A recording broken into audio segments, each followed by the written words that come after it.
Captain Lee Minho checked his instruments as his small mining ship drifted through the asteroid belt near Jupiter. The Star Runner was barely larger than a transport shuttle, designed for solo deep space missions. His job was simple: scan rocks for valuable minerals and mark their locations for the bigger mining ships to collect later. He had been doing this work for 3 years now, and it was usually quiet and peaceful. Today felt different, though. His sensors kept picking up strange readings from the outer edge of the belt. Something big was moving out there, but it did not match any known ship design in Earth's database. Minho adjusted his scanner and tried to get a clearer reading. The object was massive, at least 10 times larger than Earth's biggest battleships, but that was impossible. No human ship was that size, and Earth had never encountered alien life before. The readings suddenly spiked. Whatever was out there was moving fast, heading straight toward him. Minho's hands flew over his controls, trying to power up his engines. The Star Runner was not built for speed, but he had to try to escape. A shadow fell across his ship. Minho looked up through the cockpit window and saw something that made his blood freeze. The alien vessel was enormous, its hull covered in what looked like living tissue mixed with metal. Strange lights pulsed along its surface like a heartbeat. It was unlike anything humans had ever imagined aliens might build. Bright beams of energy suddenly surrounded his ship. Minho felt the Star Runner shake as invisible forces grabbed hold of it. His engines screamed at full power, but the ship would not move. The tractor beams were too strong. "This is Captain Lee Minho of Earth vessel Star Runner," he broadcast, on all frequencies. "I am being attacked by an unknown alien ship. My position is Sector 7 of the Jupiter asteroid belt. Please send help." He did not know if anyone would hear his message, but he kept broadcasting, as his ship was slowly pulled toward the massive alien vessel. A huge opening appeared in the alien ship's hull, like a mouth opening to swallow him whole. The Star Runner was dragged inside, and Minho found himself in a vast chamber filled with strange machinery. The air here was thick and humid, and everything was covered in the same living tissue he had seen on the outside. It was like being inside a giant creature rather than a spaceship. Heavy footsteps echoed through the chamber. Minho grabbed his sidearm, though he doubted it would do much good. The beings that approached were unlike anything from Earth's science fiction movies. They stood nearly 3 meters tall, with bodies that mixed insect and machine. Their shells looked like crystal, but moved like living flesh. 4 arms ended in sharp claws, and their heads had multiple eyes that glowed with cold intelligence. The largest of the creatures stepped forward. When it spoke, its voice came from a translator device rather than its mouth. "Human creature," it said in broken English. "You are now property of the Vorthak Collective. Your species is unknown to us. You will be studied." Minho raised his weapon, but the aliens moved faster than his eyes could follow. Sharp claws knocked the gun from his hands, and strong arms grabbed him before he could run. He struggled, but their grip was like steel. "I am a citizen of Earth," Minho said, trying to keep his voice steady. "My government will come looking for me. Release me now, and there will be no trouble." The lead alien made a sound that might have been laughter. "Your primitive world does not concern us. We have scanned your solar system. You have no real weapons, no unified military, no way to threaten the collective. You are scattered and weak." The creature gestured to others of its kind who began operating strange equipment. "We will learn about human biology and psychology. Your species may be useful as workers or food. The collective will decide." As they dragged him deeper into the ship, Minho heard one of the aliens speaking to another in their own language. The translator caught fragments of their conversation, broadcast the capture. "Show other species our power. Let them know what happens to those who enter our territory." Minho realized the aliens were not just capturing him for study. They were sending a message across the galaxy, showing off their prize like hunters displaying their kill. They wanted other alien species to see what happened when someone crossed the Vorthak.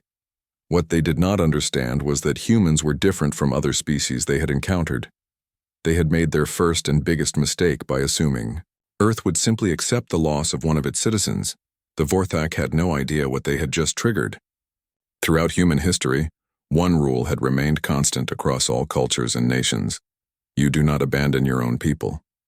The aliens thought they were dealing with a weak, divided species. They were about to learn exactly how wrong they were.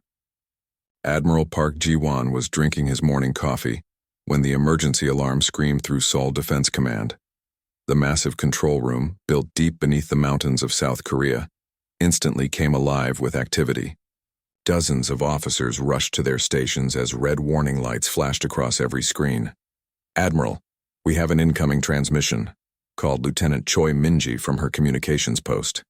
"It's coming from the Jupiter sector, but the signal is strange. Not human origin." Ji-won set down his coffee and walked to the main display screen. "Put it on the main viewer."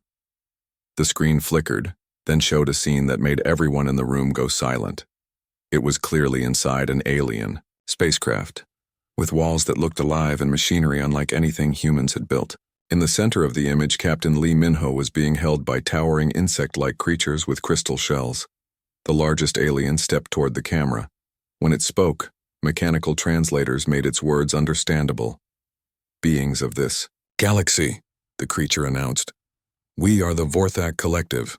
This human creature is now our property. Let this be a warning to all inferior species. Stay out of collective territory or share this one's fate." The transmission ended, leaving the command center in shocked silence. Admiral Ji-won felt a cold anger building in his chest. In 40 years of military service, he had never felt rage like this. "Verify that biometric data," he ordered. "Is that really Captain Lee?" "Yes, sir," came the reply from the scanning station. "DNA patterns match perfectly. Heart rate and brain activity show he's alive but under extreme stress." Ji-won nodded grimly. He reached for the red phone on his desk, the direct line to the president. It rang only once before a familiar voice answered. "Mr. President, we have a situation," Ji-won said. "One of our citizens has been taken by hostile aliens. Request immediate authorization for military response." President Kim Tae-hyung's voice was calm but hard as steel. "Admiral, you know the policy. No Korean gets left behind. No human gets left behind. Do whatever is necessary." Within minutes, emergency protocols that had not been used in decades began activating across Earth. Hidden military installations that had disguised themselves as civilian facilities for years suddenly revealed their true purpose. What the world thought were simple mining operations on Mars were actually weapons factories. Research stations throughout the solar system dropped their peaceful covers and began preparing for war. Captain Yoon Dae-sung received his orders while commanding what appeared to be a cargo transport near Europa. With the push of a button, the ship's outer hull panels fell away, revealing missile launchers and energy weapons. The peaceful cargo vessel was actually a heavily armed battleship. "All units, this is command." Admiral Ji-won's voice echoed through secure channels across the solar system. "Operation Guardian is now active. Repeat, Operation Guardian is active." Those words triggered the largest military mobilization in human history. From hidden bases on the moon to secret shipyards in the asteroid belt, Earth's true military might began to emerge from decades of careful concealment. Dr. Lee Sun-hee worked frantically in her laboratory on Mars as production lines around her roared to life. For 20 years, she had been developing weapons that Earth hoped never to use. Now those weapons were desperately needed. "The Vorthak fight as a collective mind," she explained to her research team. "They think and move as one unit. That makes them predictable but also dangerous in large numbers." Her fingers flew across computer keyboards as she pulled up classified files. "Humans are different. We can work together like a hive when needed, but we also think independently. That's our advantage." Meanwhile, ships throughout the solar system began changing course toward Jupiter. What had looked like peaceful trade vessels and research ships suddenly showed their hidden weapons and military-grade engines. Earth's merchant marine had been a disguise for one of the most powerful fleets in the galaxy. Back on Earth, President Kim addressed the United Nations Emergency Council. Representatives from every nation listened as he spoke with quiet fury. "The aliens have made a critical error," he said. "They think we are weak because we are not united under one mind like they are. They see our different nations and cultures as weakness. They do not understand that our diversity is our strength. He stood and looked at each representative. Every human civilization has one rule that never changes. We do not abandon our people. We do not leave anyone behind. These aliens have just learned that taking one of us means fighting all of us. Admiral Jiwan watched from Seoul Defense Command as thousands of ships began moving toward the outer system. Hidden weapons platforms activated throughout space. Military factories that had pretended to make civilian goods for decades began producing warships at an incredible rate. The Vorthak had expected to intimidate a primitive, divided species. Instead, they had awakened something that had been sleeping for 50 years of peace. They had triggered the war machine of a species that had spent thousands of years fighting each other, and had learned to be very, very good at it. Captain Lee Minho was just one man, but he was Earth's man, and Earth was coming to get him back, no matter what it cost. Dr. Choi Minji barely slept for 3 days as Earth's hidden war machine came to life around her. Her laboratory on Mars had pretended to study soil samples for decades, but its real purpose was developing weapons that could fight unknown enemies. Now those weapons were desperately needed. The production lines that surrounded her lab had been disguised as mining equipment. With the flip of switches, conveyor belts that once processed rocks now assembled missile warheads. Machines that had refined metals now built armor plating for warships. The transformation was so complete that even Minji was amazed by how well the deception had worked. The Vorthak communicate through shared thoughts, she explained to her team of engineers. When one of them learns something, they all know it instantly. But that also means if we can confuse one of them, we confuse them all. Her fingers moved quickly across holographic displays, showing weapon designs that had been theoretical until now. Humans are different. We share information, but we also think for ourselves. That unpredictability will be our greatest weapon. Across the solar system, similar scenes were playing out. On Europa, Captain Bai Suho watched as his ice mining station revealed its hidden weapons bays. Giant drills that had been boring through ice for water now rotated to show missile launchers underneath. The station's nuclear reactor, supposedly for heating and power, was actually designed to charge massive energy weapons. Amazing, Suho said to his crew. We've been sitting on a fortress for 10 years and never knew it. Commander Song Ji-hyo received new orders aboard what everyone thought was a simple cargo freighter.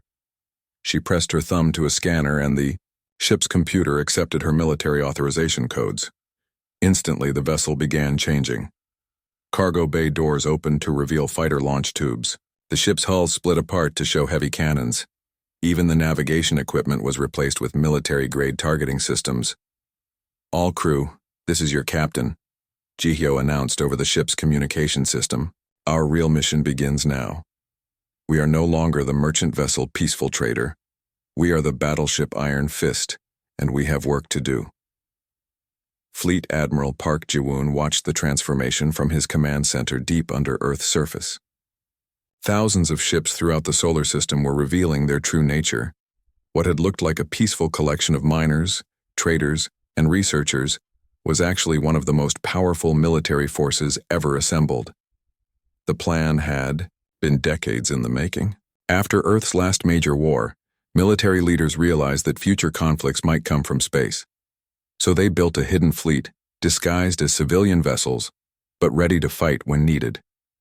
Every major corporation, every space mining company, every research station had military equipment hidden inside their normal operations. Status report, Admiral Park requested. Battle Group Alpha is forming near Jupiter, came the reply. 1,200 ships, all armed and ready. Battle Group Beta is moving from the asteroid belt. 800 vessels. Battle Group Gamma is launching from Mars orbit. 2,000 ships.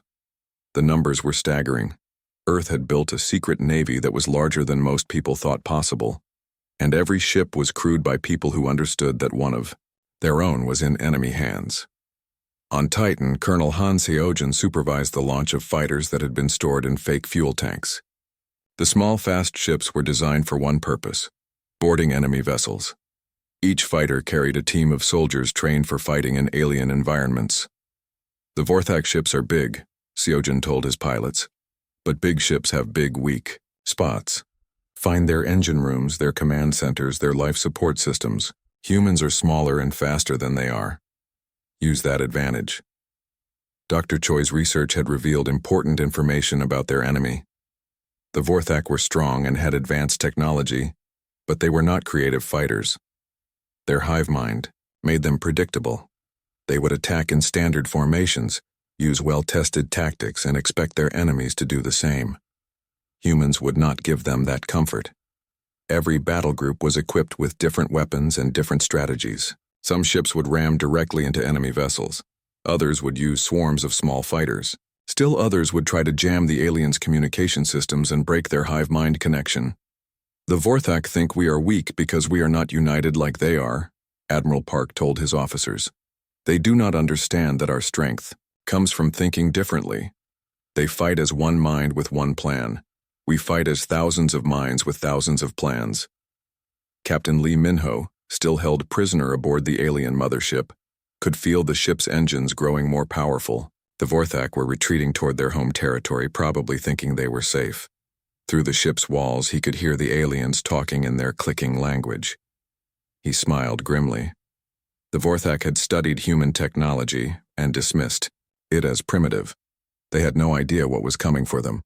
Earth's real military had been hidden for so long that even most humans did not know it existed, but now the secret was out, and the machinery of war was fully awake. The first Vorthak patrol ship died without knowing what hit it. Commander Song Jio's battle group had been waiting in the shadow of a large asteroid, engines cold and weapons powered down. When the alien vessel passed by, thinking it was safe, in its own territory, 12 human ships suddenly came alive. The attack lasted only 30 seconds. Missiles fired from multiple directions, followed by energy beams that cut through the alien ship's hull like paper. The Vorthak vessel exploded in a ball of fire and metal, sending debris spinning into space. Target destroyed, Geo reported, to Admiral Park. No survivors, moving to next hunting position. This was happening all across the outer solar system. Human battle groups had spread out like a pack of wolves, each one hunting Vorthak ships that thought they were safe. The aliens had never faced an enemy like this before.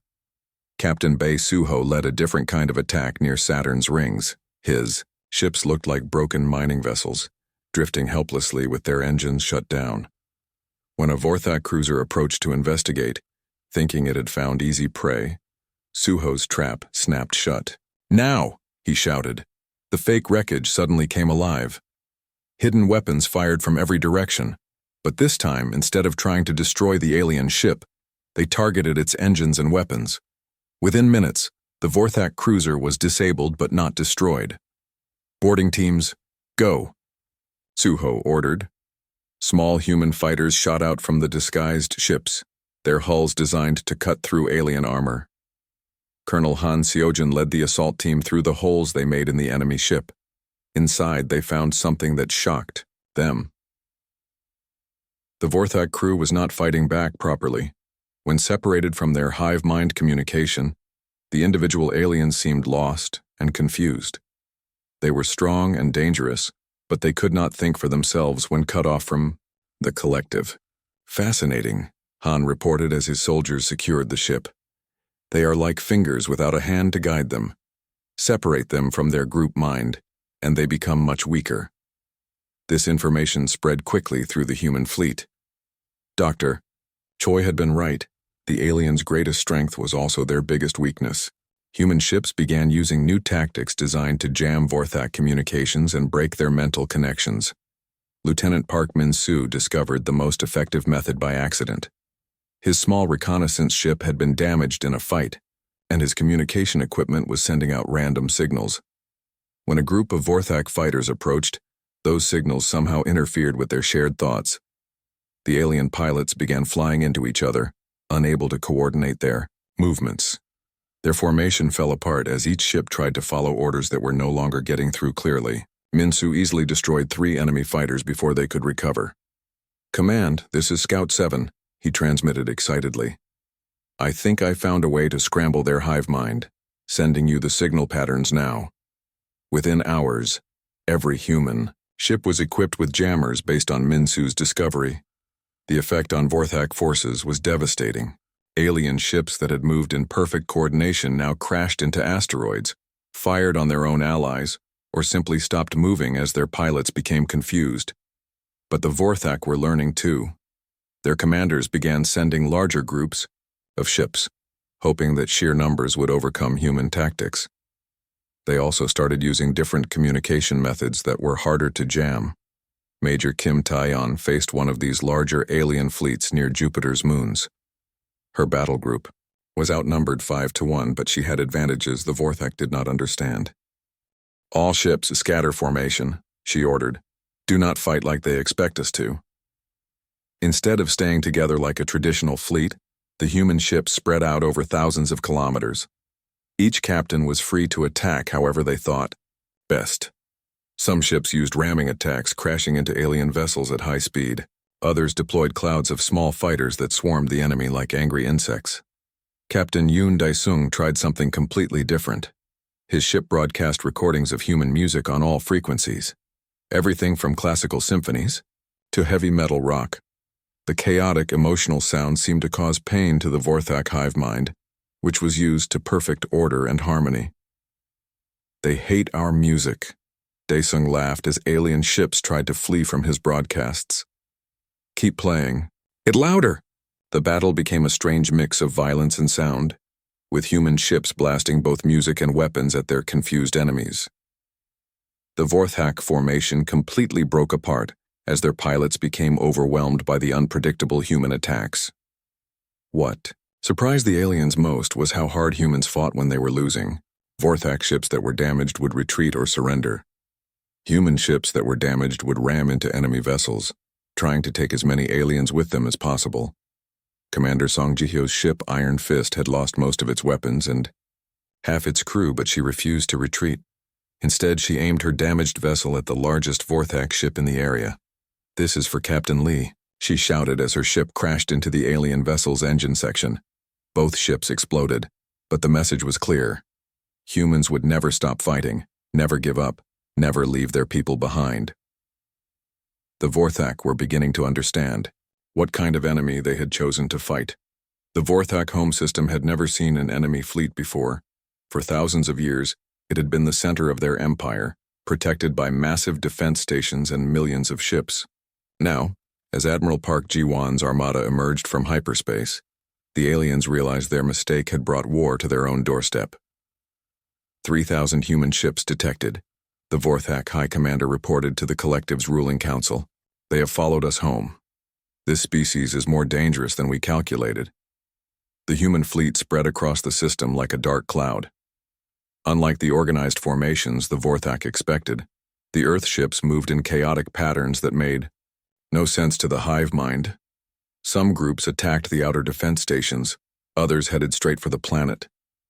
A few seemed to be doing nothing at all, just floating in space. Admiral Park stood on the bridge of his flagship Soul's Fury, watching the battle unfold on dozens of screens. This was the moment everything had been building toward. Captain Lee.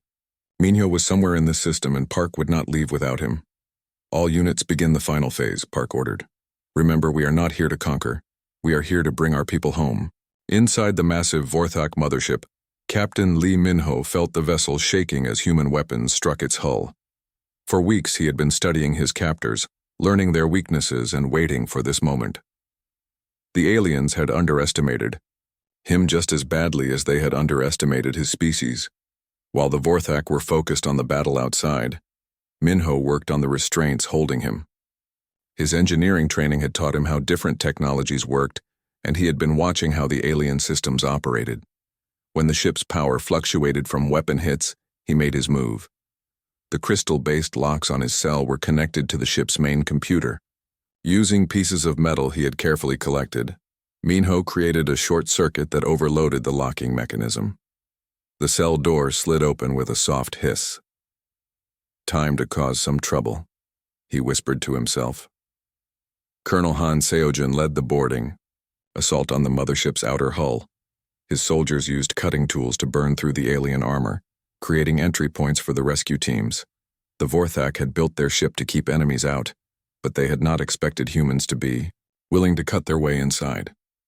Breach successful, Han reported, moving to locate Captain Lee. Inside the ship, the fighting was fierce but strange. The Vorthak were individually strong and dangerous, but they fought like parts of a machine rather than thinking soldiers. When human troops used unexpected tactics, the aliens became confused and made mistakes. Sergeant Kim Do-hyun discovered that the aliens had trouble fighting in small groups. Their hive mind worked best when many Vorthak were connected together. When his squad separated individual aliens from their units, those aliens became much easier to defeat. They are like a computer, Do-hyun explained to his men. Powerful when all the parts work together, but helpless when you disconnect the pieces. Meanwhile, Captain Lee Min-ho had reached the ship's control center. The Vorthak crew was too busy fighting off the human boarding parties to notice one escaped prisoner moving through their corridors. Min-ho's knowledge of engineering served him, well as he figured out how to sabotage critical systems.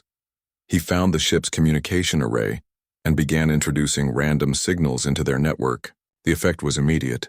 Vorthak throughout the ship began receiving conflicting orders and information. Their perfect coordination broke down as the hive mind became flooded with chaos. "What is happening?" the Vorthak High Commander demanded, as his forces began failing across the system. The answer came from multiple directions at once. Human ships were using every dirty trick, every unpredictable tactic, every creative strategy that thousands of years of human warfare had developed. They rammed ships, deployed electronic warfare, used psychological attacks, and fought with a desperate fury that the ordered Vorthak mind could not understand. Admiral Park received the signal he had been waiting for. "Sir, we have located Captain Lee. He is aboard the mothership and has been helping us from the inside." "Excellent," Park replied. "All units focus on the mothership. Bring our man home." The combined assault on the Vorthak command vessel was overwhelming. Human ships attacked from every angle, while boarding teams fought their way deeper into the ship. The aliens found themselves fighting an enemy that seemed to be everywhere at once.